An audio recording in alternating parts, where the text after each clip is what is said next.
Hello বন্ধুরা, good morning. কেমন আছো সবাই? আশা করি ভালো আছি। আমিও ভালো আছি। তো আজকে হলো গিয়ে আবার একটা নতুন ভিডিও নিয়ে চলে এলাম। আজকে হলো বুধবার। তো অনেক দিন হয়েছে ভিডিও করি না, ভিডিও করি কিন্তু সেটাকে আর এডিট ফেডিট কিছু করা হয় না আর ছাড়া হয় না। তো ভাবলাম আজকে একটা ভিডিও করি। তো অনেক দিন পর আবার একটা ভিডিও করছি। তো শরীরটা ভালো না, কালে ঠান্ডা লেগেছে প্রচুর পরিমাণে। কী করে ঠান্ডা লেগেছে বুঝতে পারছি না। হয়তো জামাকাপড় অল্প অল্প ঠান্ডা লাগে দেখে সোয়েটার ফোয়েটার পরি না, তার জন্য। যাই হোক, তো আজ কালকে দেখলাম জ্বর এসেছে, ট্যাবলেট খেয়েছি, তাও কিছু হয়নি।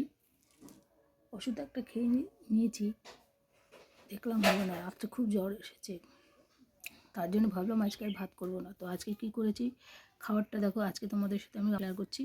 দেখো, এটাকে বেগুন ভাজা করেছি। আজকে খাবো বেগুন ভাজা, বেগুন কড়াই ডিমের অমলেট করেছি আর রুটি করেছি। যে দেখে আজকে রুটিটা খেয়ে হয় নাকি, এমনি ঘুম থেকে উঠতে তো লেট হয় বলেই দিচ্ছি। এখন পর্যন্ত আমার বিছনাপাটি কিছু তোলা হয়নি, তো তুলবো এখন বিছনাপাটি। আর এত ঘুমায় খারাপ লাগে না, আর উঠতে ইচ্ছা করে না, আর ওঠার কোনো এনার্জিই থাকে না। যেহেতু চাপটা তো নেই যে মা আছে, মায়ের জন্য রান্না করতে হবে, মাকে ওষুধ খাওয়াতে হবে ওদিক থেকে, ওই জন্য। আর কালকে আমি অনেক রাতে ঘুমিয়েছি, কারণ ঘুমিয়ে আসছিল না, একা একা শরীরটা এত খারাপ লাগছিল যে ঘুমাতেই পারছিলাম না। তার জন্য প্রায় 8টার সময় ঘুম থেকে উঠেছি। উঠেই তাড়াতাড়ি দুটো রুটি ভেজে নিয়েছি, দুটো না 4টে ভেজেছি। এবার একটু আটা মেখেছি, বেশি হয়ে গেছে, একা খাবো অতটা বুঝতেও পারিনি, দুটো আবার রেখেই যাবো, রাতেতে খাবো। তো আজকে হলো আমার এটুকুই।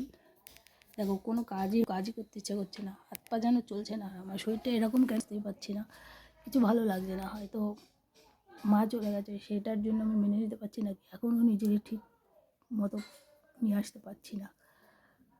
আর তোমাদের সাথে ঠিক মতো কথা হচ্ছে না, কোনো ভিডিও শেয়ার করতে পারছি না।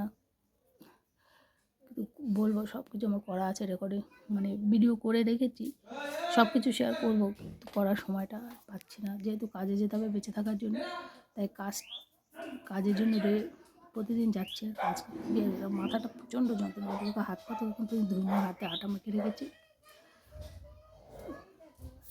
তো আজ এই পর্যন্ত রাখছি।